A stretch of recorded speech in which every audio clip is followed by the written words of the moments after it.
I'm Sarah Grandin, Clark-Getty Paper Project Curatorial Fellow, and along with my colleagues at the Clark, I am preparing an exhibition of 18th century French works on paper from the Bibliothèque Nationale de France that will debut at the Clark in December of 2022.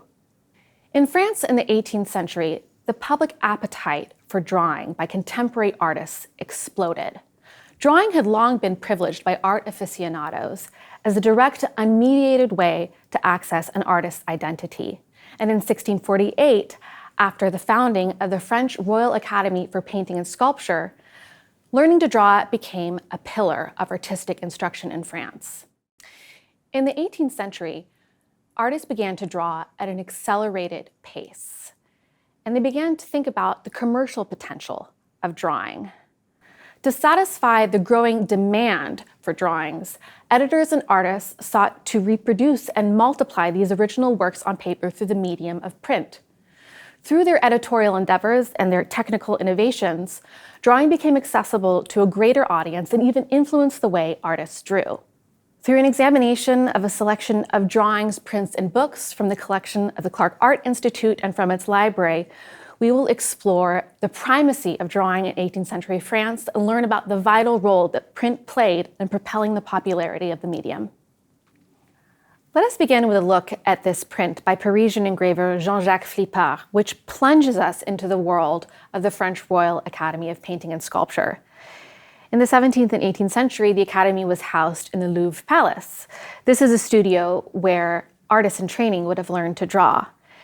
In 1759, the antiquarian and amateur etcher, the Comte de Caylus, was concerned that artists were no longer capable of capturing facial expressions with adequate fidelity. So he launched a competition called the Concours pour le prix de l'étude des têtes et de l'expression, the prize for the study of heads and expression. The walls of the studio are covered with académies, studies of male nudes drawn from life. This was also central to academic training in France. Our next drawing takes us to Italy. In this beautiful red chalk drawing, we see the Hermit's Court of the Colosseum in Rome. The most promising young artists of the French Academy had the opportunity to travel to Italy to further sharpen their skills as draftsmen.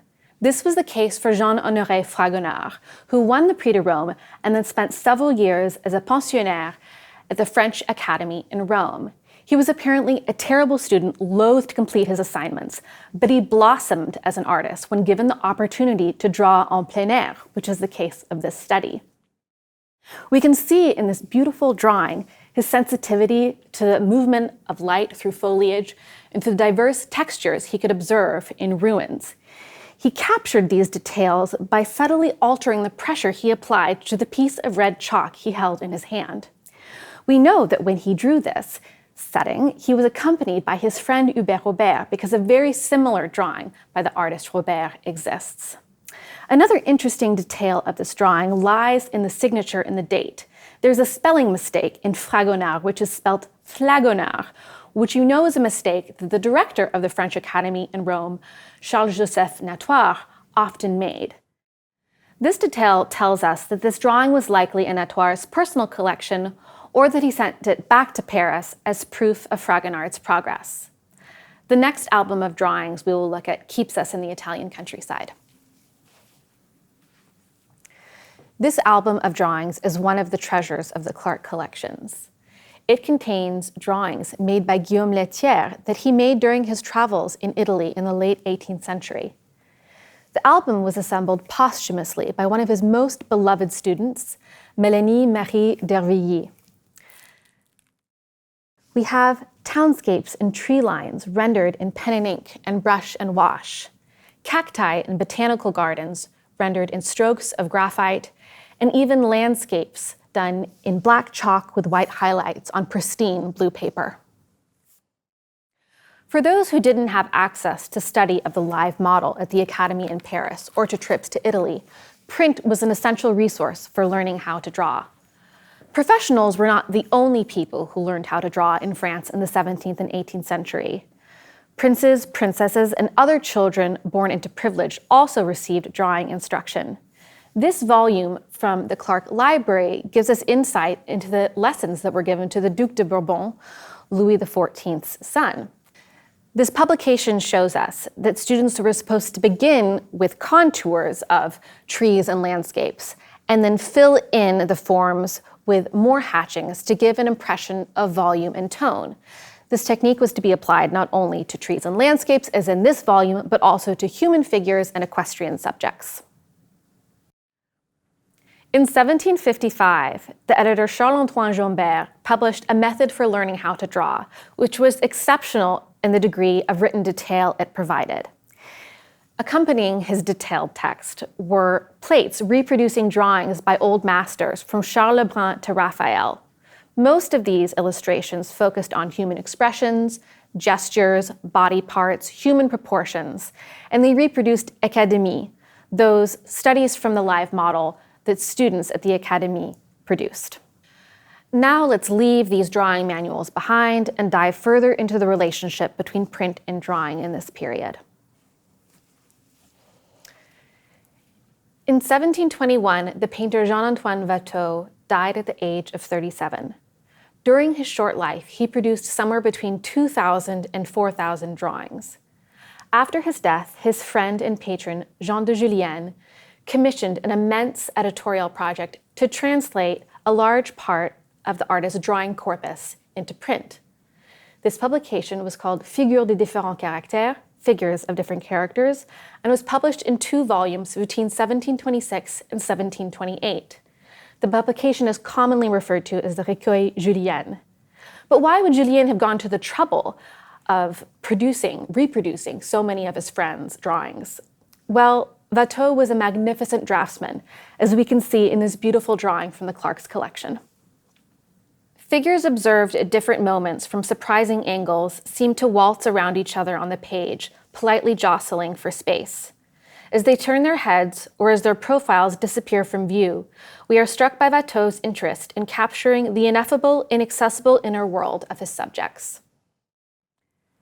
This melancholy picture of a woman draped in black was one of approximately 350 that Julien chose for transcription into etching. Now, there are many theories as to why Julien would have undertaken this huge project, as it was very expensive. And one theory is that it was to enhance the value of the drawings. To this end, the Recueil Julien can be viewed as a giant marketing ploy. Of the many etchings in the Recueil Julien, François Boucher produced over 100 of them, including that of the woman in black and this dynamic portrait of a woman in profile. In fact, making these prints was Boucher's principal activity for several years before he too went to Rome to study, and before he became one of the most prolific and successful artists of the century. Just as Boucher was instrumental in preserving Watteau's graphic legacy, so was Watteau a powerful influence on Boucher's development as a draftsman. Here, this life study in black and red chalk of the head of a young girl by Boucher recalls the oblique angles from which Watteau observed his subjects. Drawings very similar to this were reproduced in print with Boucher's permission during his lifetime. While Watteau had no say in the commercial afterlife of his drawings, Boucher capitalized on print's ability to replicate his drawings and augment his income. Boucher enjoyed another privilege, that of having his drawings translated using a new print medium, that of crayon manner engraving.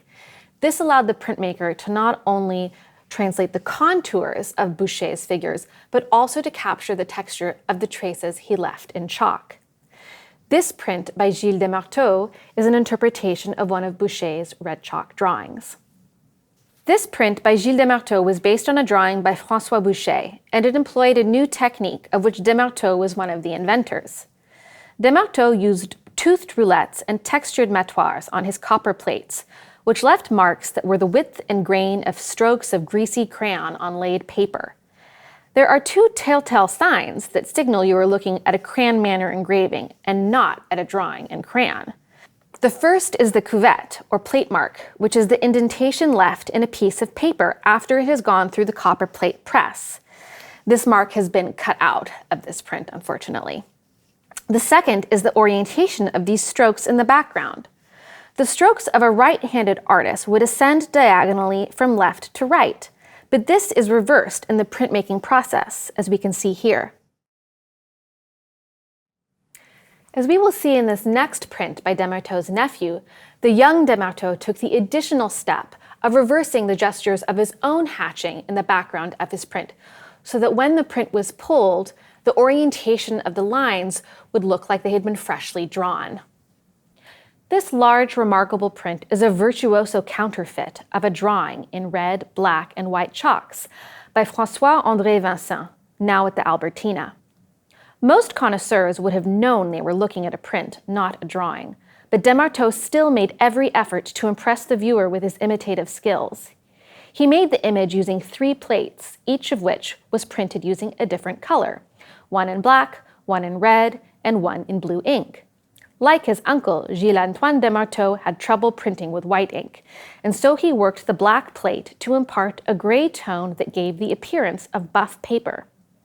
The appearance of white highlights we see around her neck came from the careful reserve of the paper itself, where no ink was printed. The blue border is not a real frame, but an impression of one that looks much like contemporary blue mats, and the red lines imbue warmth into the woman's pious visage.